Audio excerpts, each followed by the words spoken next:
Something that's holding a lot of us back from fully breaking away from pornography addiction has to be the concept that discipline itself is enough. What I mean by this, I mean discipline itself, if we were to break it down, is literally just the willpower to overcome resistance, right? So when we have an addiction like pornography, you have the willpower to say, even though I feel like doing this, I'm going to not do this because I'm having the discipline and choosing not to do this, right? Like any habit or any addiction, those days where the resistance is too high and you don't have the willpower, because we are just human and you aren't a robot and you can't keep that same willpower every single day, you're going to fight it, and then you're going to fall back into that cycle. We like to say that discipline itself is only half the battle. If discipline is only half the battle, the other half is understanding why you get to that point in the first place, right? Why do we end up watching it? Is it a cope? Is it because it's part of your routine? Is there triggers that you hit that immediately make you go, okay, you know what, this would be nice? Does it have to do with financial issues? Does it have to do with relationship issues?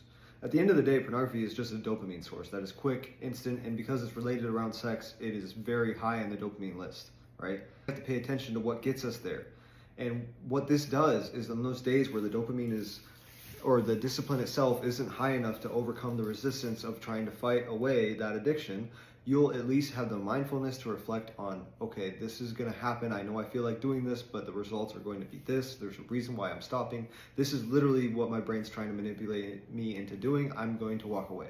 Or you're able to see those triggers in front of you and not run into them. That's going to force you to go there, because once you hit those triggers, there's no coming back sometimes, right? Especially if your willpower is here and the resistance is here.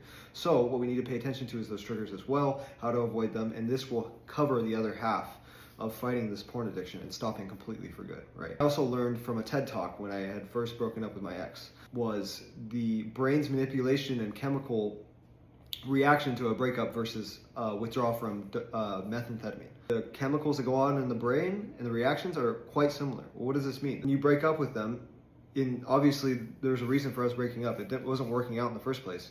But all you can reflect on is the good things that were happening. Well, that's because your brain's withdrawing from that comfort and that created space of safety that you had with that partner. So as soon as it's gone, that's all your brain can think about. And your brain is literally manipulating you the same way that withdrawing from drugs is.